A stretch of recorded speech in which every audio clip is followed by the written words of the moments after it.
Hello friends, आज हम पढ़ेंगे दोस्तों वांट्स, जिसे लिखा था फिलिप लार्किन ने। फिलिप्स लार्किन ने इसमें हमें यह बताया है कि हम चाहते क्या हैं।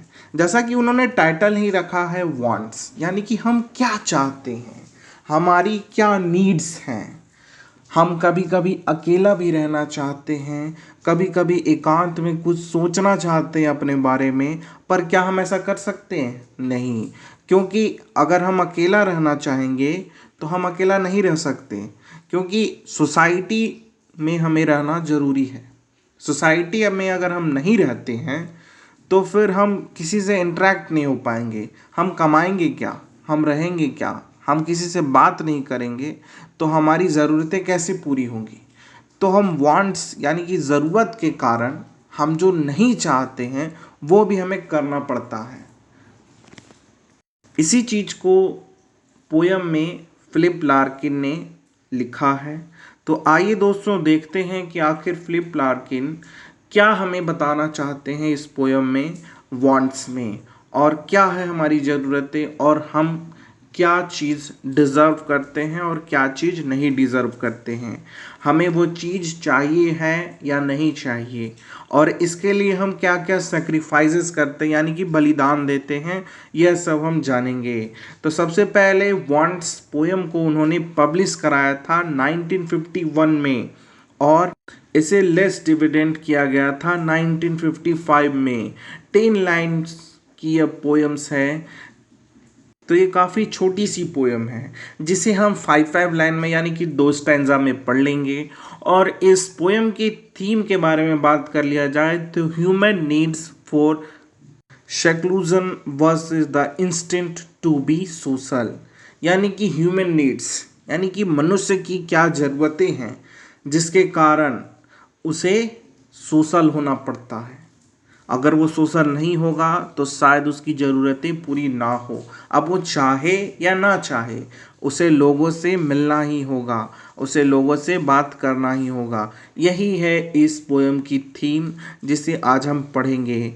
तो आइए दोस्तों हम सबसे पहले पोएट के बारे में जान लेते हैं, ताकि हमें कन्फ्यूज़न जो क्रिएट हो रहा है बार बार कि आखिर वांट्स में ये क्यों कहना चाहते हैं फिलिप लार्किन कि हमें सोशल होना पड़ेगा, हम चाहें या ना चाहें, क्योंकि मनुष्य की जो ज़रूरत है वो पूरी करने में उसे सोशल होना ही होगा। इसलिए वांट्स हमें वो चीज़ें करवाती है जो हम नहीं भी करना चाहते। तो चलिए कन्फ्यूज़न को दूर करते हैं और फिलिप लार्किन के बारे में जान लेते हैं। तो फिलिप ऑथर लार्किन, जिनका जन्म हुआ 9 अगस्त 1922 में, और इनकी डेथ हो गई दोस्तों 2 दिसंबर 1985 में। यह एक इंग्लिश पोएट थे, यह नोबलिस्ट भी रहे हैं और लाइब्रेरियन भी थे। ये इन्हें अवार्ड्स मिले, the Queen's gold medal for poetry, और इनकी फेमस वर्क्स को अगर ले लें तो वो थे the Whitson wedding, high Windows, the north ship. तो ये था दोस्तों पोएट फिलिप्स ऑथर लार्किन के बारे में। अब आइए हम पोएम को लाइन बाय लाइन पढ़ेंगे, जो कि थी 2 स्टैंजा की पोएम है, 3 लाइन्स की पोएम है। इसमें कोई राइमिंग स्कीम नहीं है, यानी कि ये कोई भी तरह का राइम नहीं करती इनके लाइंस। तो आइए शुरू करते हैं। पहले हम फर्स्ट स्टैंजा देखेंगे जो कि 5 लाइन्स की होगी। तो फर्स्ट स्टैंजा में पोएट लिखते हैं, beyond all things the wish to be alone, however the sky grows dark with invitation cards। तो फर्स्ट की 2 लाइन्स में पोएट कहते हैं, बियॉन्ड ऑल दिस, ये सब के पार मैं विश करता हूँ कि मैं अकेला रहूँ, पर मैं अकेला रह नहीं सकता, क्योंकि जो सोशल रहना ज़रूरी है, क्योंकि सारे इनविटेशंस कार्ड आए हैं मुझे, और इतने आए हैं कि वो जो मेरा खुला आकाश में जो हम एलोन रहना चाहते थे उन आकाश को इन्होंने ढक दिया है। इतने इनविटेशन कार्ड आए हैं मुझे, और उससे मेरा जो खुला आसमान था वो ढक कर काला हो गया है। इसके बाद वो कहते हैं, however we follow the printed direction of sex, however the family is photographed under the flagstaff. Beyond all this, the wish to be alone. इसके बाद पोएट फिर से सोचते हैं, जैसा कि आप पिक्चर में देख रहे हैं, और वो सोचते हुए कहते हैं कि अभी अगर मैं फॉलो करूं, मैं प्रिंटेड डायरेक्शन को फॉलो करूं ऑफ सेक्स, तो मुझे शादी करनी होगी और वहाँ पे फिर मैं रात को भी अकेला नहीं रह सकूँगा.